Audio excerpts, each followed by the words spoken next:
नमस्कार दोस्तों, स्वागत है आपका चैनल CPS ऑनलाइन में। ये वीडियो सेकंड पार्ट है आपका class 8 science chapter 2 micro organism का।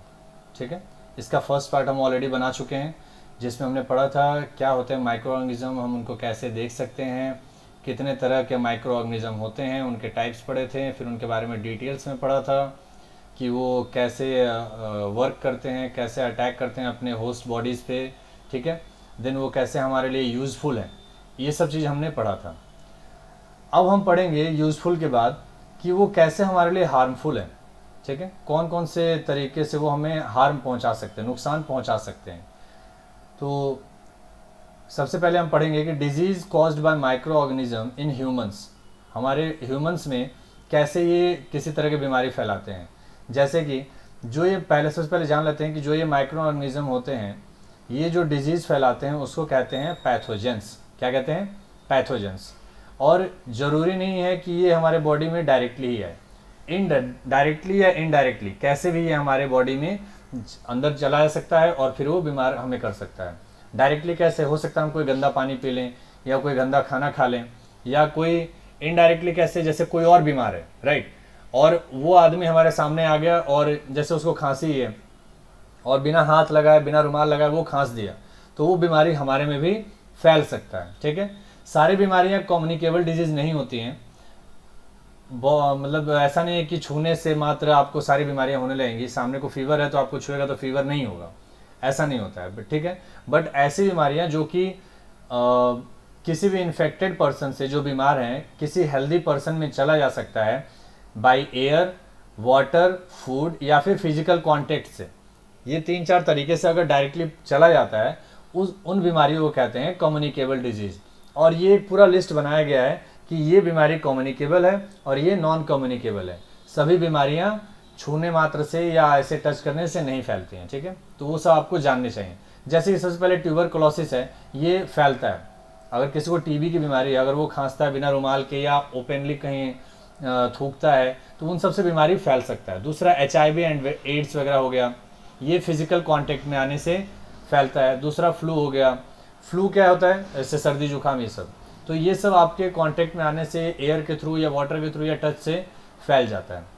अब डिटेल में पढ़ते हैं जैसे एयर के थ्रू कौन कौन सी बीमारियां होती हैं, जैसे कि कॉमन कोल्ड, कफ, ये सब। कॉमन कोल्ड यानी कि सर्दी जुकाम वगैरह। ठीक है, ये सब कैसे फैलते हैं? एयर के थ्रू फैल सकते हैं। इसीलिए जिनको अगर ये बीमारी होती है, सर्दी जुकाम खांसी हुई है, वो एक रुमाल उनको लेके चलना चाहिए। अगर उनको खांसी आती है नॉर्मली मान लो जिनको नहीं भी है बीमार, उनको भी रुमाल लेके चलना चाहिए, ताकि अगर छींक वगैरह है या कहीं खांस रहे हैं तो हैंकी लगा के ही उस पर खांसें। ठीक है, ताकि किसी और को ना फैल सके, क्योंकि ये जो बीमारियां होती हैं एयर से फैलने वाली, जनरली ये वायरस से फैलती हैं।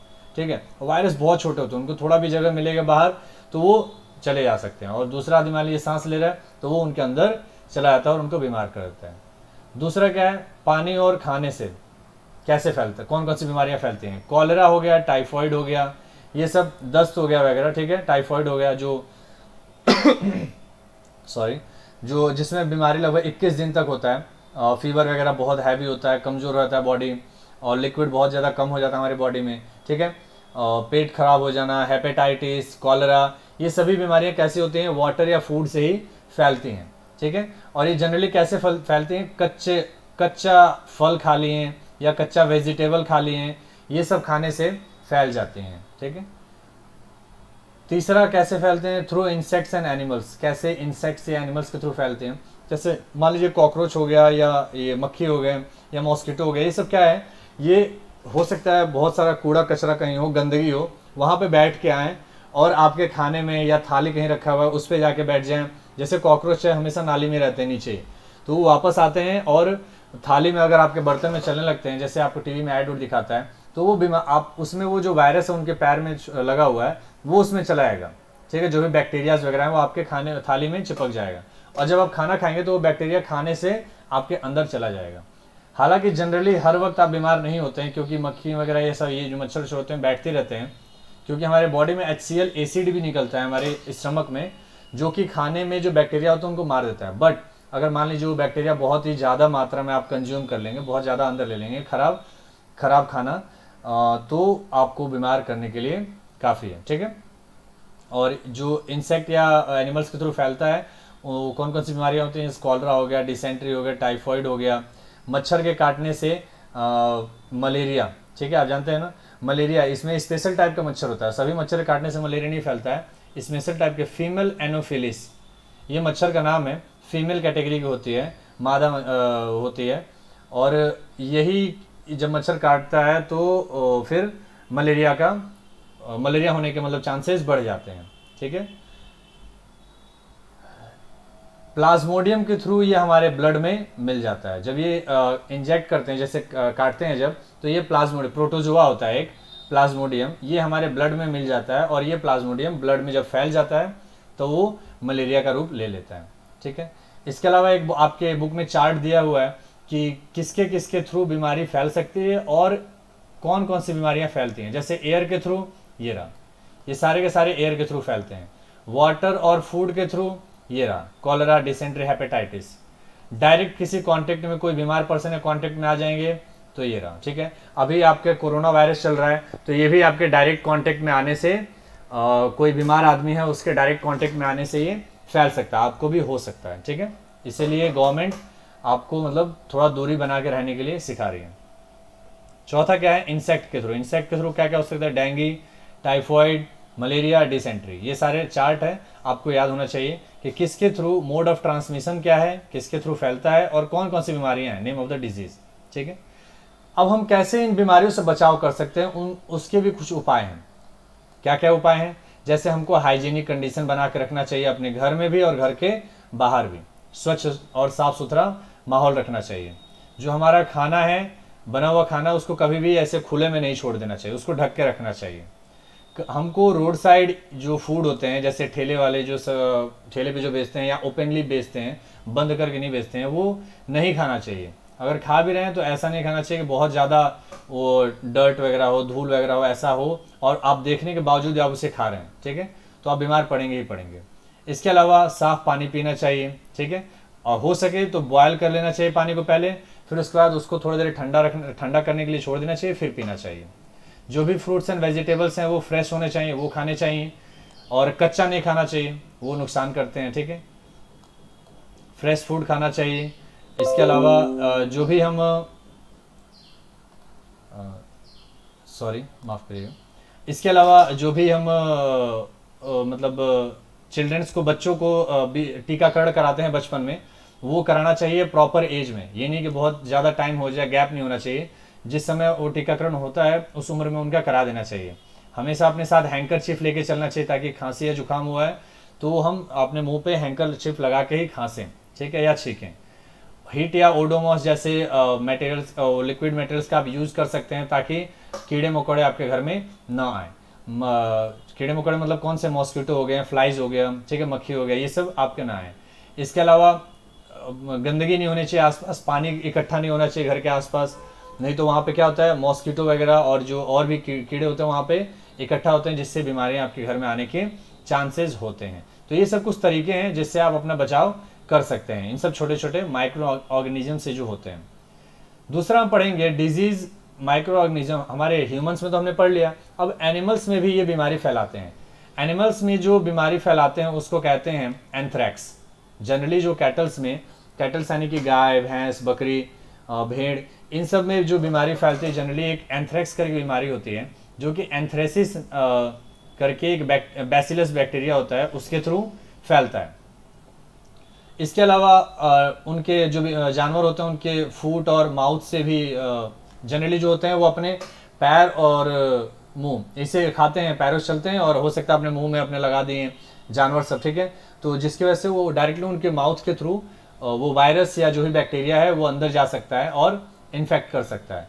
ये भी हो सकता है जो कैटल हैं, गाय का जैसे मान लीजिए दूध है, वो गाय बीमार हो गए और आप उसका दूध पी लिए तो आप भी बीमार पड़ सकते हैं। तो बीमार जो गाय वगैरह होती हैं या बकरी वगैरह होते हैं, ये सब जो होते हैं कैटल होते हैं, इनको अवॉइड करना चाहिए, इनका दूध वगैरह या इनसे जो भी मटेरियल आप यूज़ करते हैं वो सब अवॉइड करना चाहिए, ठीक है। उनका इलाज भी होता है, ऐसा नहीं कि आपको छोड़ देना चाहिए।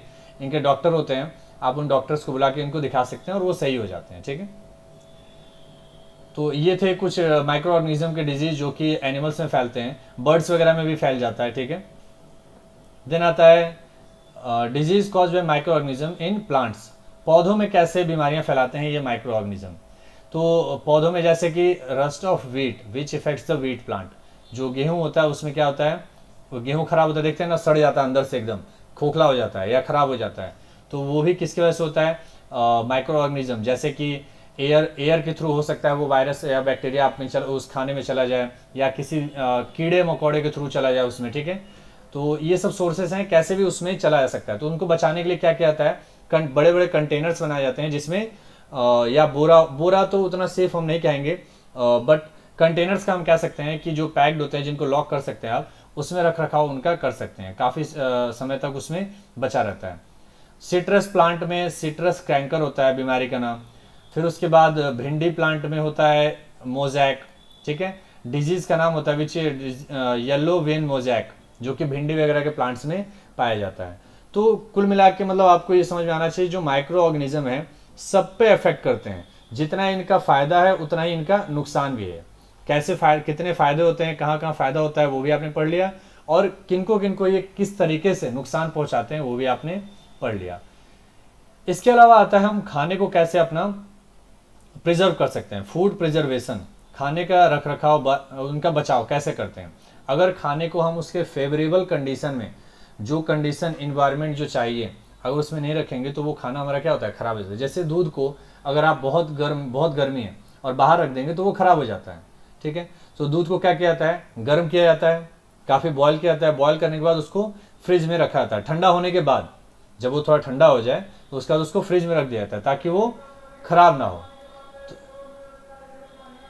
ये सब फूड प्रिजर्वेशन के तरीके हैं। और ये खराब कैसे होते हैं, जो हमारे एयर में माइक्रो ऑर्गेनिज्म पाए जाते हैं वो इन फूड्स को खराब कर देते हैं। वो जाके जब इनसे मिक्स हो जाते हैं माइक्रो ऑर्गेनिज्म, तो ये रिएक्शन, केमिकल रिएक्शन कर देते हैं, जिसकी वजह से हमारा जो फूड होता है वो खराब हो जाता है, ठीक है।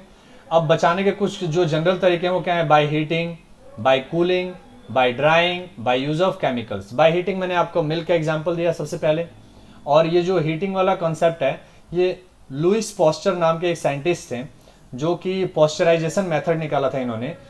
और ये दूध फैक्ट्रीज वगैरह जो पैकेट वाले दूध आते हैं, कैसे इतने समय तक, मान लीजिए फैक्ट्री से कहाँ कहाँ पूरे देश में चला जाता है और ख़राब नहीं होता है, तो वो यही तरीका अपनाते हैं पॉस्चराइजेशन का। उसको लगभग 30 सेकेंड तक बहुत ही हाई टेम्परेचर पे हीट किया जाता है, फिर अचानक से एकदम चिल्ड किया जाता है, उसको एकदम चिल किया जाता है, एकदम ठंडा करके, और तुरंत पैकेजिंग उनका कर दिया जाता है, और फिर फ्रीजर में रख के और भेज दिया जाता है देश के कोने कोने में, और वो खराब भी नहीं होता है, ठीक है। इसके अलावा अल्ट्रा हीट ट्रीटमेंट किया जाता है, वही चीज़ है अल्ट्रा हीट ट्रीटमेंट, यानी कि लगभग 135 डिग्री सेल्सियस पे उसको गर्म करके फिर ठंडा करके उसको टेट्रा पैक्स में पैक करके भेज दिया जाता है।